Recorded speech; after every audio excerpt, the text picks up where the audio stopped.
السلام علیکم ناظرین، آج کی ویڈیو میں ہم جانیں کہ براعظم یورپ میں واقع ایک انتہائی خوبصورت ملک ہالینڈ سے متعلق، اور پھر موازنہ کریں گے کہ عصر حاضر کے تقاضوں کے مطابق ہم کہاں کھڑے ہیں۔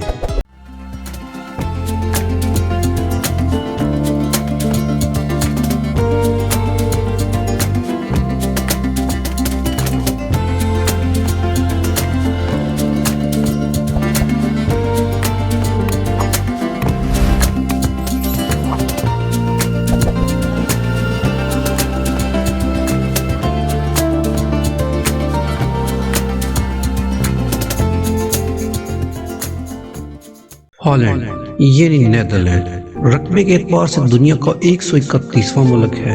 اس کا کل رقبہ لگ بھگ 42,000 مربع کلومیٹر ہے۔ ہالینڈ کا زیادہ تر حصہ سطح سمندر سے اوسطاً 1.5 میٹر نیچے ہے۔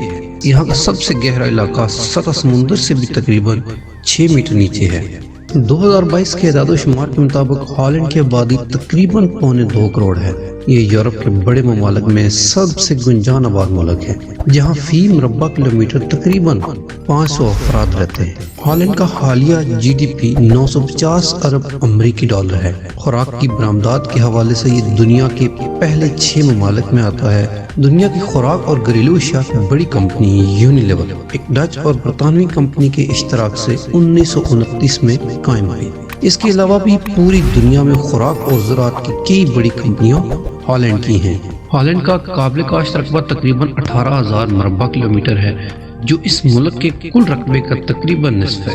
اس میں سے بہت سا حصہ انہوں نے سمندر کا راستہ تبدیل کر کے نہریں بنا کر حاصل کیا ہے۔ محدود قدرتی وسائل کے باوجود یہ ملک ترقی کی دوڑ میں دنیا کے صف اول کے ممالک میں آتا ہے۔ یہاں کی آبادی کا بڑا حصہ متوسط طبقہ ہے اور اوسطاً ایک آدمی یہاں سال میں 36,000 یورو کماتا ہے۔ 2020 میں ہالینڈ کی برآمدات کا حجم 670 ارب ڈالر تھا، جبکہ درآمدات تقریباً 600 ارب ڈالر رہی۔ یوں کل فرق تقریباً 70 ارب ڈالر کا ہوا۔ ہالینڈ کی زراعت کے شعبے میں برآمدات 150 ارب ڈالر سے زیادہ ہے۔ جی ہاں ناظرین، اب بات کرتے ہیں وطن عزیز یعنی پاکستان کی۔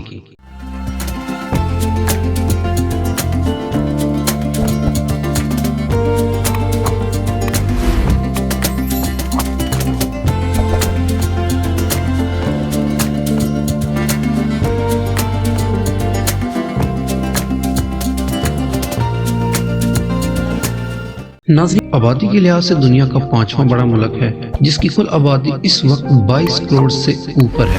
پاکستان کا کل رقبہ تقریباً 8,81,000 مربع کلومیٹر ہے۔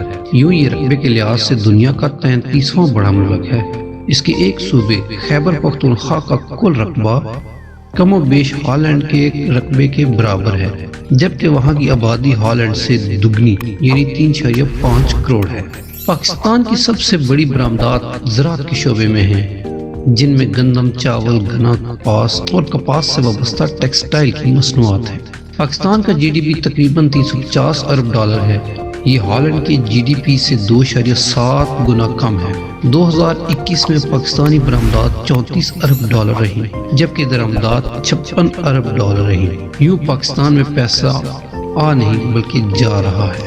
ناظرین، پاکستان کا ہالینڈ سے موازنہ محض اس لیے کیا ہے تاکہ آپ سوچیں کہ سائنس اور ٹیکنالوجی کسی ملک کو دنیا میں کتنا اوپر لے کر جا سکتی ہے۔ آج ہالینڈ میں شاید ہی کوئی زرعی فارم ہوگا جہاں خودکار مشینوں اور جدید ٹیکنالوجی سے کاشت نہ ہوتی ہو۔ فی ایکڑ پیداوار کے اعتبار سے ہالینڈ دنیا کے صف اول کے ممالک میں شامل ہوتا ہے، جبکہ ہمارا حال یہ ہے کہ ہماری فی ایکڑ گندم کی پیداوار پڑوسی ملک بھارت سے بھی کم ہے۔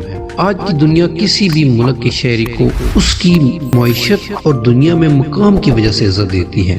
آپ بھلے سازشی تھیوریوں کے انبار لگا کر خوش ہوں کہ دنیا آپ کو پیچھے رکھنے کی کوششوں میں ہے، اس لیے آپ ترقی نہیں کر رہے، مگر یہ سوچیں کہ دنیا آپ کی کون سی صلاحیتوں سے خوفزدہ ہے۔ یہی کہ آپ سون کر بتا سکتے ہیں کہ خربوزہ میٹھا ہے یا پھیکا۔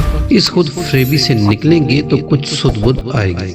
کیا ہم ان خوش فہمیوں سے یہ حقیقت تبدیل کر سکتے ہیں کہ ہم روز بروز تنزلی کا شکار ہو رہے ہیں، سوچ میں بھی اور معیشت میں بھی؟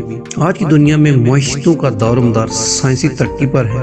مگر ہم سائنس کی دوڑ میں پیچھے جا رہے ہیں اور انسانوں پر، ان کے دماغوں پر، ان کی سوچ پر پیسہ لگانے کی بجائے قتل و غارت کے نئے طریقوں، جنگوں، اسلحوں، نفرتوں اور بارودوں پر پیسہ لگا کر خود کو آہستہ آہستہ مہذب دنیا سے دور کرتے جا رہے ہیں۔ یہ باتیں آپ کو کوئی نہیں بتائے گا، کیونکہ آپ کے جاہل رہنے سے بہت سو کا فائدہ ہے۔ حال میں رہ کر اس کا تجزیہ کرنا ایک مشکل عمل ہے۔ آپ کو ایک قدم پیچھے جا کر حالات کو دیکھنا ہوگا کہ کہانی شروع کہاں سے ہوتی ہے اور جا کس طرف رہی ہے۔ سائنس محض انسان کو روزمرہ کی زندگی میں سہولیات فراہم کرنے کا نام نہیں، بلکہ ایک سوچ ہے، اور اس عمل اور اس خیال کو پرکھنے کا جسے پہلے کبھی نہیں پرکھا گیا ہو۔ یہ ایک سوچ ہے ان وجوہات کو ڈھونڈنے کی جن سے عقل و شعور کی کسوٹی پر مسائل کا حل ممکن ہو۔ یہ ایک خود احتسابی کا عمل ہے جو ہمیں سکھاتا ہے کہ ہم کتنی آسانی سے خود فریبی کا شکار ہو سکتے ہیں۔ سائنس ہمیں بتاتی ہے کہ کیسے ہم خود پسندی کے فریب سے نکل کر حقیقت کا ادراک پا سکتے ہیں۔ سائنس کو جب تک سائنس نہیں رہنے دیں گے، ترقی کرنا تو دور، ترقی کرنے کا سوچ بھی نہیں سکیں گے۔ جی ہاں ناظرین، ہم دیکھ رہے ہیں کہ ہالینڈ سمندروں سے بلے نیچے ہے، مگر سوچ کے آسمانوں میں انتہائی بلند مقام پر ہے، اور اس کی وجہ صرف اور صرف سائنس میں ترقی ہے۔